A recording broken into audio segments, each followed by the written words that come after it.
بسم اللہ الرحمن الرحیم نحمده ونصلی ونسلم علی رسولہ الکریم اما بعد۔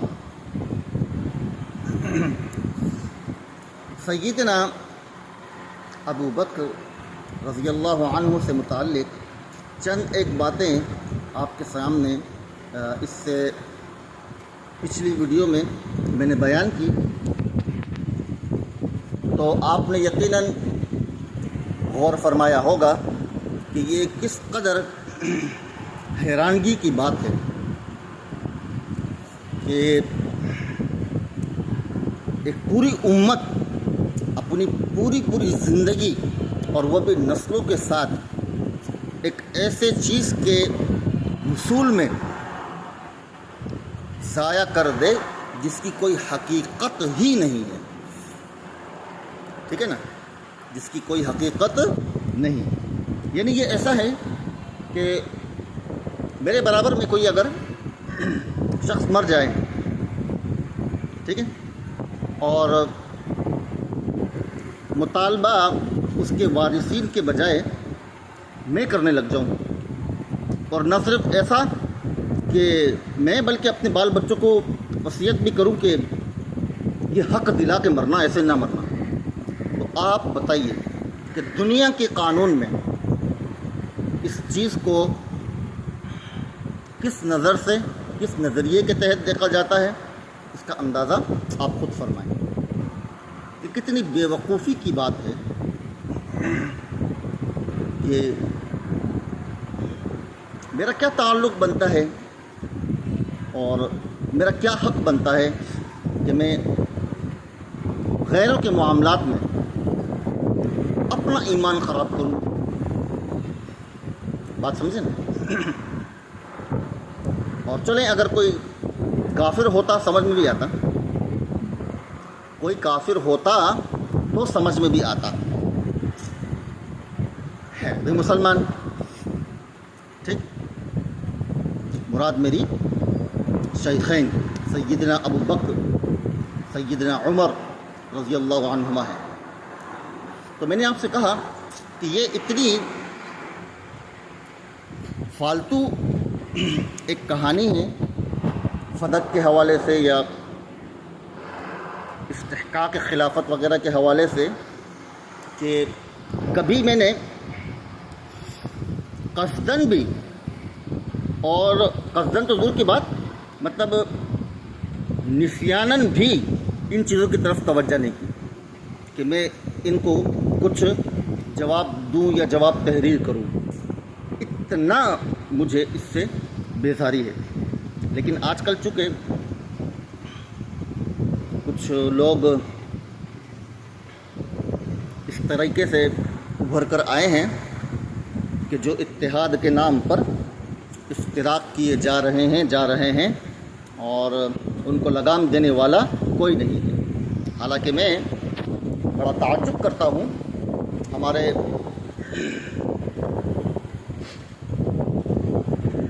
وفاق المدارس پر کہ ان کو چاہیے کہ وہ ایسے لوگوں کے خلاف باقاعدہ کارروائی کریں اور ان کی باتوں کو برملا پیش کیا جائے۔ ویڈیوز ہیں کہ کس قسم کی گستاخیاں کر رہے ہیں، یعنی کس نے اس بات کا حق دیا ہے، اور کوئی ذاکر یا کوئی رافضی ایک بات بولتا ہے تو پورا طوفان سر پہ اٹھا لیا جاتا ہے، اور ایک شخص انجینئر مرزا علی کے نام سے وہ بنو امیہ کا نام لے کر جو ہے وہ گستاخی کیے جا رہا ہے اور اس کو کوئی پوچھنے والا نہیں ہے۔ بہرحال میں نے چونکہ آپ سے وعدہ کیا تھا کہ انشاءاللہ ہم سیدنا معاویہ رضی اللہ تعالی عنہ کی ایسی شان بیان کریں گے کہ انشاءاللہ سیدنا علی رضی اللہ تعالی عنہ کا مرتبہ یا ان کا درجہ عند اللہ کیا ہوگا، کچھ کم محسوس ہوگا، لیکن ذالک فضل اللہ یؤتیہ من یشاء، تو اللہ تعالیٰ نے یہ ایک فضل دیا ہے نا، ٹھیک ہے نا. ایک انسان 100 گز کی جگہ ہوتی ہے، وہ اس بات کا اختیار رکھتا ہے کہ وہ جس بقعہ زمین کو، جس حصہ زمین کو چاہے بیت الخلاء بنائے. اب اگر اس حصہ زمین کو اگر زبان دی جائے اور وہ اشکال کرے کہ مجھے کیوں بیت الخلاء بنایا، ٹھیک ہے، تو یہ ایک فضول سی بات ہوگی نا.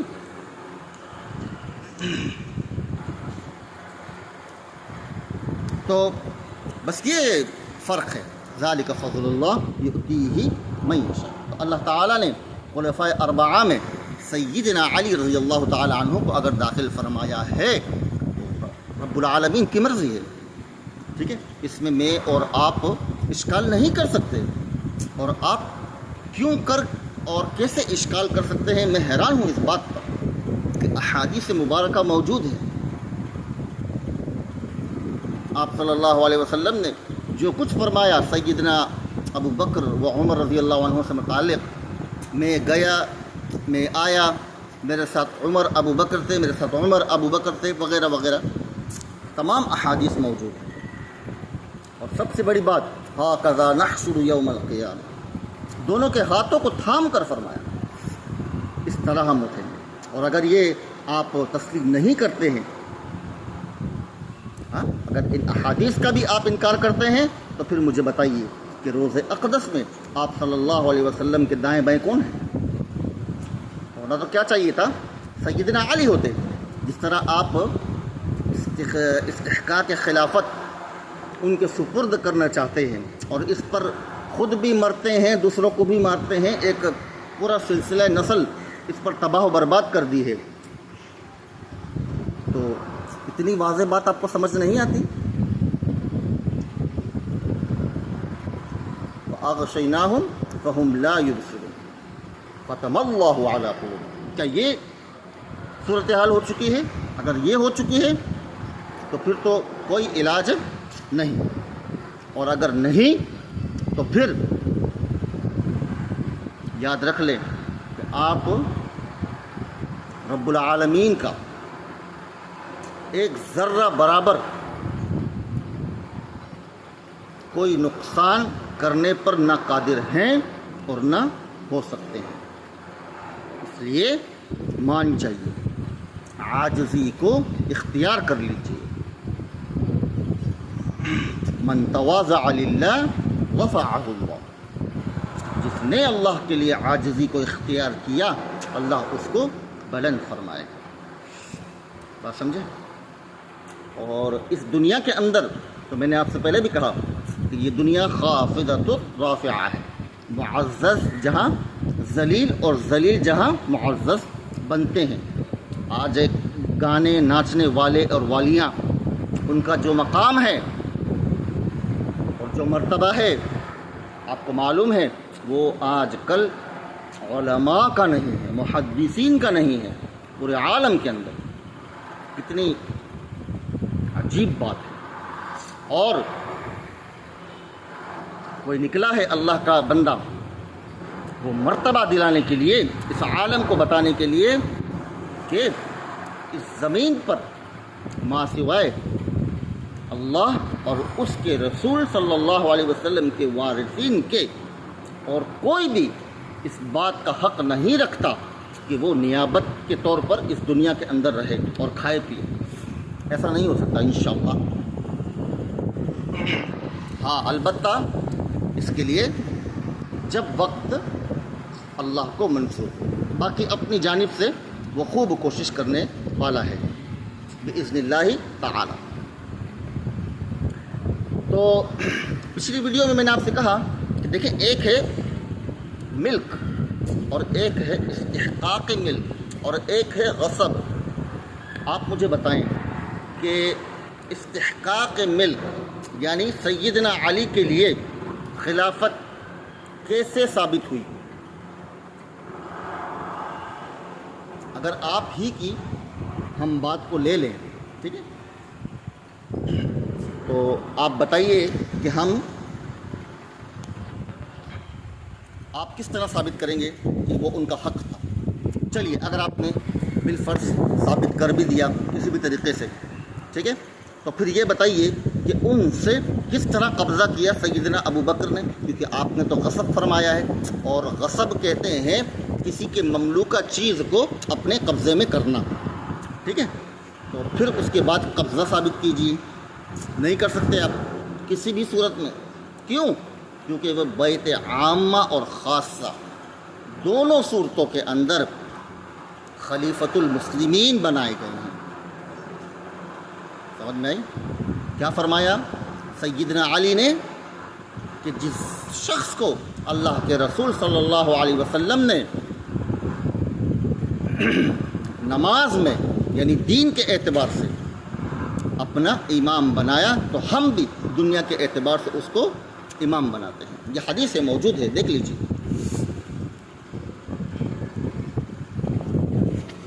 اور بڑی عجیب بات ہے کہ سیدنا علی، ان کو تو باقاعدہ خلافت ملی بھی ہے۔ اگر ایک چیز وقت پر نہیں ملی اور کچھ عرصہ بعد مل گئی تو مل تو گئی نا، پہلے تو کوئی تقاضا تھا ہی نہیں، پہلے تو کوئی تقاضا تھا ہی نہیں، یہ تو بلا وجہ کا ایک شوشہ اٹھا دیا گیا۔ میرے بھائیوں، یہ میری بات کو سمجھ لو، اس کو مان لو، یہ آپ کے خلاف ایک سازش تیار کی گئی اس زمانے میں، جو ایک تسلسل عبداللہ بن ابی آل سلول جو ہے اس کے حوالے سے ایک چلا آ رہا ہے، اور اس چکی کے اندر آپ خود بھی پیسے جا رہے ہیں، پیسے جا رہے ہیں، پیسے جا رہے ہیں، اور اپنی نسلوں کو بھی پسا رہے ہیں، اس حال میں کہ آپ کو خود معلوم ہے کہ یہ سب غلط ہے۔ اپنے قلب سے پوچھیے، اپنے قلب سے پوچھیے۔ بہت سے لوگ اس مذہب کو چھوڑ کر اہل سنت والجماعت کا مسلک اختیار کرتے ہیں اور پھر اللہ کا شکر ادا کرتے ہیں۔ کیا اتنا گندگی اور اتنا گندا مذہب اس کی کوئی اجازت دے سکتا ہے کہ جو فطرت جس کو برا کہے؟ سیدہ ہند جو سیدنا معاویہ رضی اللہ عنہ کی والدہ ہیں، اس میں کچھ تفصیل کروں گا اس بارے میں کہ فطرتاً جو چیز بری ہوتی ہے اس پر نس کا وارد ہونا وہ سونے پر سہاگا ہوتا ہے۔ بات سمجھے؟ سونے پر سہاگا، یعنی ایک چیز پہلے سے ہی بری تھی، اس پر مزید نس بھی وارد ہو جائے تو پھر تو محال ہو جاتا ہے اس کام کا کرنا یا اس چیز کا اختیار کرنا۔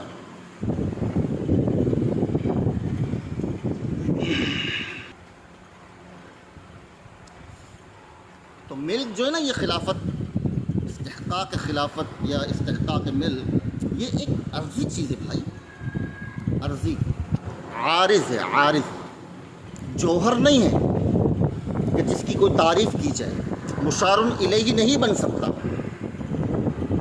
اس کو جیب میں نہیں رکھا جا سکتا، ایک عارضی چیز ہے، ایک نہ دکھنے والی چیز ہے جسے محسوس کیا جا سکتا ہے، بس اس کے لیے آپ لڑے جا رہے ہیں، لڑے جا رہے ہیں، لڑے جا رہے ہیں۔ یہ بہت غلط ہے، اور میں اس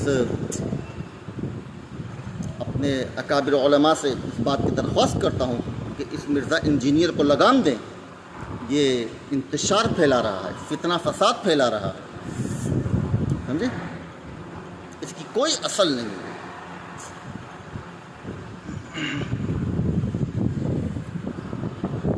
اگر آپ ان کے آباء و اجداد پر ذرا گنیں، سب لوفر نکلیں گے۔ یہ مرزا کے باپ کو دیکھ لیجئے، اس کی پھر حیات کو آپ لوگوں سے پوچھیں، وہ لوفری ہوگی۔ پھر ان کے دادا کو پوچھیے، وہ بھی ایسے ہی ہوں گے، کیونکہ ان لوگوں کے اندر ایمان کا نور ہو ہی نہیں سکتا کہ جس نے صحابہ کرام سے متعلق ایک لفظ استعمال کیا۔ پھر سیدنا معاویہ رضی اللہ تعالیٰ عنہ کی شان بہت بڑی وہ تو ہم انشاءاللہ آپ کے سامنے پیش کریں گے، اور اس کا فیصلہ آپ اور میں نہیں کریں گے، انشاءاللہ اس کا فیصلہ یہی عوام کریں گے، یہی عوام، یہی لوگ کریں گے، اگر تمہارے سینوں کے اندر دل ہے اور اس دل میں ایمان کا نور ہے تو۔ باقی ہٹ دھرمی کا تو کوئی علاج نہیں ہے۔ تو یہ جو بنو امیہ کرتا ہے تو بڑے افسوس ہوتا ہے کہ اس طرح انتشار پھیلا رہا ہے۔ اب کل کو اگر کسی نے اس کو ختم کر دیا، ہاں، زندگی کی شام اس کی ہو گئی پوری، تو بتائی مجھے کتنی خسارے کی بات ہے، کتنے خسارے کی بات ہے۔ الحیات لا تتکرر، زندگی ایک بار ملتی ہے بس، اس کو غنیمت جانو، اس کو سچائی کے ساتھ گزارو، ایمانداری اخلاص کے ساتھ گزارو، یہ ہے مقصود شریعت کا۔ اور قرآن تو بات جگہ جگہ یہی کہہ رہا ہے کہ اپنی فکر کرو، اپنی فکر کرو، اپنی فکر کرو، قبر کی فکر کرو، جنت کی، جہنم کی، دوزخ کی، قبر کی، ہر چیز کی، بس ان چیزوں کی فکر کرو۔ خدا کی بندو، تم کہاں لوگوں کو سدھارنے چلے ہو؟ وہ جانے، ان کا خدا جانے، ان کی قبر جانے، آپ کون ہوتے ہو؟ تو یہ بنو امیہ کا نام لینا چھوڑ دو، اور ان کو کوئی تنبیہ فرما دے کہ خدا را یہ مجالس آپ کا حق بنتا ہی نہیں، سرے سے یہ جائے کہ آپ اس میں صحابہ کی گستاخیاں کرتے پھریں۔ ایک طرف تو آپ علماء دیوبند کی شان اقدس میں فضول بکواس کیا کرتے ہیں، یہ کوئی طریقہ نہیں ہے، اچھی بات نہیں ہے۔ کیا ملتا ہے آپ کو؟ کچھ پیسے مل جاتے ہیں بس، اور اس کے سوا کچھ نہیں ہے۔ ہر چیز کے پیچھے پیسہ ہوتا ہے، یاد رکھیے۔ آپ ان سے کہیں کہ آپ کو اس ویڈیو اور اس چینل سے 1 روپیہ نہیں دیا جائے گا، ٹھیک ہے؟ اپنے لیے کماؤ اور کھاؤ، ہاں ویڈیو بناؤ، لیکن آن لائن آپ کو 1 روپیہ نہیں دیا جائے گا۔ خدا کی قسم 1 مہینے سے زیادہ یہ نہیں ٹک سکیں گے، بھاگ جائیں گے۔ یہ میں آپ کو لکھ کے دے رہا ہوں، آپ آزما کر دیکھ لیں کہ اپنا بندوبست کرو، نوکری ڈھونڈو اپنے لیے اور نوکری کرو، اور اللہ کا دین مفت میں پھیلاؤ، کر کے دکھا دیں۔ اور یہ اپنی گندی زبانوں سے حضرت نانوتوی جیسے لوگوں کا نام لیتے ہیں، اندازہ کریں، غور کریں۔ حضرت نانوتوی جیسی شخصیت تھی، مجھے تو حیا آتی ہے کہ میں تذکرہ کروں ان لوگوں کی وجہ سے، کیونکہ یہ تو تماشا بناتے ہیں ہر بات کا، ابھی تو انہیں کچھ معلوم ہی نہیں ہے یہ دین کیا چیز ہے، سمجھے نا؟ بھلا یہ سوچنے کی بات ہے نا کہ میرے گھر کا بندہ ہے، کیا میں اس کی برائی کر سکتا ہوں؟ آپ خود اندازہ فرمائیں کہ میرا اپنا بھائی ہے، یا میرا کزن ہے، یا میری لائن کا بندہ ہے، اور میرا اپنا مرتبہ اتنا بڑا ہے بالفرض، اور میں اپنے مرتبے کی لاج نہ رکھتے ہوئے ایک ایسے شخص کی بات کو کتابوں میں نقل کروں کہ جس کو اس دنیا سے رخصت ہوئے زمانہ گزر چکا ہے، اور اس کی فیوز و برکات سارے عالم میں مشہور ہیں، ہر ایک جانتا ہے، کوئی بے خبر نہیں ہے۔ اگر کوئی بے خبر ہے تو وہ منافق کے سوا کوئی نہیں ہے۔ حضرت تھانوی رحمۃ اللہ علیہ اتنے بڑے عالم دین ہیں، حکیم الامت ہیں، وہ بیان کرتے ہیں حضرت نانوتوی سے متعلق کوئی واقعہ، اور اس کو یہ شخص جو ہے ایکسپوز کر رہا ہے۔ اندازہ کریں بھائی، حضرت نانوتوی بھی ہمارے ہیں اور حضرت تھانوی بھی ہمارے ہیں، یہ تو ہمارے علماء کی بات آپ نقل کر رہے ہو، خدا کے بندے، تو آپ کی نیت اور آپ کی تشریح تھوڑی مراد ہوگی، اس میں کہنا کیا چاہتے ہیں اس کی نیت اور اس تشریح کو اعتبار کیا جائے گا۔ آپ جیسے فضول انسان کی توضیح اور تشریح کو ہم کیسے لے سکتے ہیں؟ اتنی عقل تو سامعین میں بھی ہونی چاہیے۔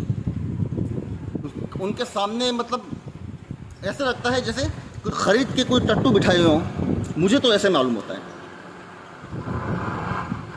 کہ بیوقوفوں کی طرح 100 روپے جیب میں ڈالے ہوں اور اس کی مجلس میں لا کر بٹھا دیا اور دنیا کو دکھا رہا ہے فضول باتیں کر کے.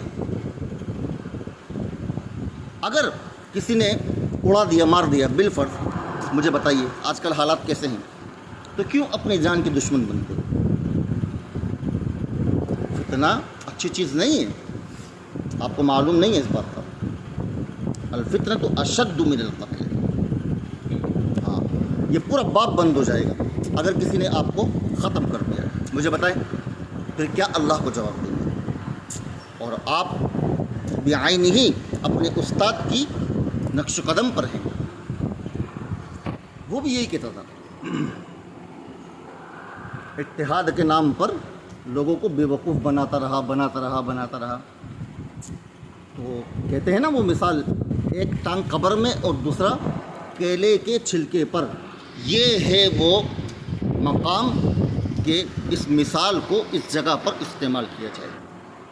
یعنی منہ میں دانت باقی نہیں ہے اور وہ شخص کہتا ہے کہ روافض جو کہتے ہیں ٹھیک کہتے ہیں، کیونکہ ان کو اخبار اسی طرح پہنچی. اندازہ کیجیے، ان کو احادیث اسی طرح پہنچی. یعنی کہ اخیار الامہ خیر القرون قرنی ثم الذین یلونہم. ان لوگوں سے متعلق وہ سب و شتم کر رہے ہیں اور ایک زمانے سے کرتے چلے آ رہے ہیں. اور ایک شخص کہتا ہے کہ وہ معذور ہیں اس لیے کہ ان کو خبریں اس طرح پہنچی ہیں. اچھا،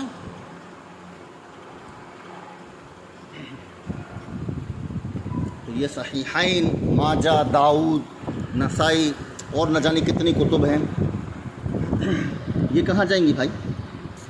اور اذا جاءکم فاسق بنبأ فتبینوا، یہ آیت پھر کس کے لیے ہے بھائی؟ اگر آپ کو خبر اس طرح پہنچی تو پھر آپ کو چاہیے تھا کہ آپ اس کی تصدیق بھی کرتے نا. اس میں آپ کیسے معذور ہو سکتے ہیں؟ اور ایک بندہ معذور ہو سکتا ہے، دو ہو سکتے ہیں، پوری جمعیت معذور ہو جائے گی. یعنی کہ گویا کہ آپ چاہتے ہی یہ ہیں کہ ان کا اندازہ درست ہے. میں نے خود سنا، وہ کہتا ہے کہ سیدنا عمر نے نعوذ باللہ من ذالک کہ سیدہ فاطمہ رضی اللہ تعالی عنہا کے پیٹ پر لات ماری. کتنا کذاب انسان تھا، خدا اس کی قبر کو انگاروں سے بھر دے، اتنا واضح جھوٹ بولتا ہے.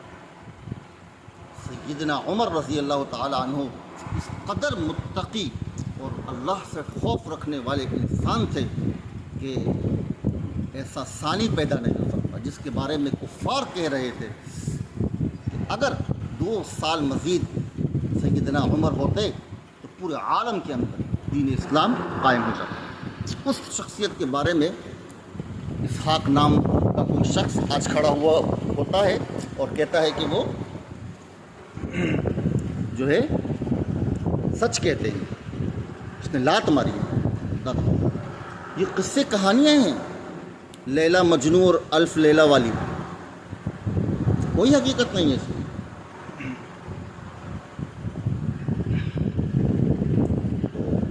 میں یہ گزارش کرنا چاہتا ہوں کہ خدا را اس قسم کا انتشار مت پھیلائیں امت کے اندر. یہ امت اس طرح برباد ہو جائے گی، سمجھے؟ تو استحقاق خلافت پہلے سیدنا علی کے لیے ثابت کرو، پھر اس کے بعد ان کا قبضہ اور پھر ان کی ملک ثابت کرو، بعد میں لڑائی جھگڑا کرتے رہیں گے. صحیح ہے نا؟ کیونکہ جب کوئی شخص مرتا ہے تو اس کا مال، اس کی جائیداد وارثین کی طرف کیا ہوتی ہے؟ منتقل ہوتی ہے. تو یہ جو انتقال ہوتا ہے یہ کیا ہے؟ کیا آپ نے کبھی غور بھی کیا ہے کہ یہ انتقال کیوں ہے؟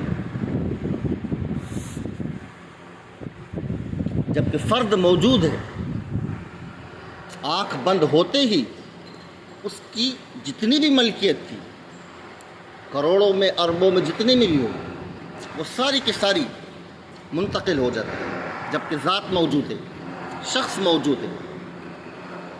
ہاں دلیل چاہیے اس پر تو النوم اخت الموت ہے یا نہیں ایسا؟ تو ایک شخص موجود ہے اور اس کا مال منتقل ہوا وارثین کی جانب. کیوں؟ تو اصل بات یہ ہے کہ اصل جو چیز ہوتی ہے وہ استفادہ ملک ہوا کرتا ہے، اس چیز سے فائدہ حاصل کرنا. آپ کے پاس 5,000 کا نوٹ ہے بالفرض، ٹھیک ہے، وہ آپ کھا سکتے ہو، اس سے آپ کا پیٹ بھر جائے گا کیا؟ اس سے آپ کو ایک قطرہ پانی کا مل جائے گا؟ یعنی وہ آپ اس کو کہتے رہیں کہ مجھے پانی دے دو کیونکہ تم 5,000 ہو، مجھے یہ دے دو وہ دے دو، جب تک کہ آپ اس کو خرچ نہ کریں. تو یہ کہتے ہیں منافع ملکیت. بات سمجھیں؟ تو در حقیقت ملک منتقل نہیں ہوتی وارثین کی طرف، بلکہ منافع ملک یہ منتقل ہو جاتے ہیں، کیونکہ اب وہ ذات جو اس سے استفادہ کرتا رہا ہے اب وہ اس دنیا کے اندر موجود نہیں. بات سمجھیں؟ اب جب موجود نہیں ہے تو پھر شریعت نے اس کے قائم مقام اس کے وارثین کو بنا دیا، ختم. یہ بات ہے. اب مجھے آپ بتائیے کہ یہ تو ہوتا ہے عام لوگوں کا معاملہ. اب میں آپ سے ایک سوال کرتا ہوں. نمبر 1، فدق آپ کی ملک سرے سے بنتا ہی نہیں، قرآن شاہد ہے، ٹھیک ہے. ما افاء اللہ علی رسولہ من اہل القریٰ الی آخری، یہ میں نے پچھلے ویڈیو میں کہا ہے کہ وہ سرے سے آپ کی ملک ہی نہیں بنتا ہے. ہاں آپ کو اس میں کامل تصرف تو حاصل ہے لیکن ملکیت حاصل نہیں ہے. کیوں؟ کیونکہ اللہ تعالیٰ کا ایک نظام ہے جس میں ذرہ برابر پیچیدگی نہیں ہے، بے ربطی نہیں ہے. بلا وجہ آپ صلی اللہ علیہ وسلم کو حکم فرمائیں کہ آپ اس میں سے قرابت داروں کو دیجئے اور غریبوں کو دیجئے، رشتہ داروں کو دیجئے، نہیں، یہ سنت اللہ ہے ہی نہیں. آپ کی ملک آپ کے لیے ہے، آپ جس طرح چاہیں اس کو استعمال کریں، خرچ کریں، یہ آپ کا اس پر حق ہے. کیونکہ کامل ملک اسی کا نام ہے کہ انسان مجازن کسی بھی چیز کا مالک بن جائے.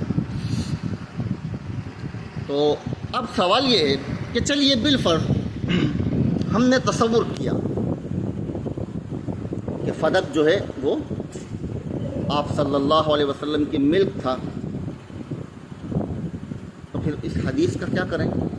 لا نورث ولا نورث ما ترکناہ صدقۃ.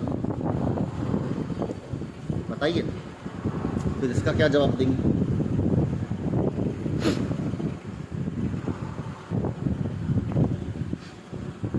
اس کا کوئی جواب ہے، بنتا ہے تو بتائیے. اب ہم نے کچھ 2-4 بات کی کہ بھائی استحقاق تو پورے باغ کا نہیں بنتا ہے، لڑکی کا جو استحقاق بنتا ہے میراث کے حوالے سے بیٹی کا، اس بات کا ہی مطالبہ کر لیں. تو ہمارے چند ساتھی بھی ماشاءاللہ بڑھ چڑھ کر بولنے لگ گئے. حالانکہ کتنی بڑی بیوقوفی کی بات ہے کہ اس کے اندر سرے سے کوئی میراث بنتی ہی نہیں تھی، ٹھیک ہے نا. اگر بنتی تھی بفرض محال تب بھی حدیث رسول لا نورث ولا نورث ما ترکناہ صدقۃ. تو بچے مجھے یہ بتائیں کہ پھر اس حدیث کا کیا جواب دیں گے؟ پہلے تو ملک ہی ثابت نہیں ہے نص قرآن کے ذریعے سے، کیونکہ قرآن پر کسی کا اختلاف نہیں ہے، ٹھیک ہے، کسی مذہب کا کوئی اختلاف نہیں ہے. جنہوں نے بھی اختلاف کیا ہے وہ بلا وجہ کا اختلاف ہے، ورنہ سب مانتے ہیں قرآن. 10 پارے بکری کھا گئی اور 40 پاروں کا قرآن تا امام غائب لے کر آئیں گے، یہ کہانیاں ہیں بس، اسے کوئی بھی تسلیم نہیں کرتا۔ کوئی بھی ذی شعور عقل مند آدمی ایسی باتوں کو قبول نہیں کرے گا، اور اگر وہ قبول کرے گا تو اس سے بڑا جاہل اور پاگل کوئی نہیں ہوگا۔ بات سمجھے؟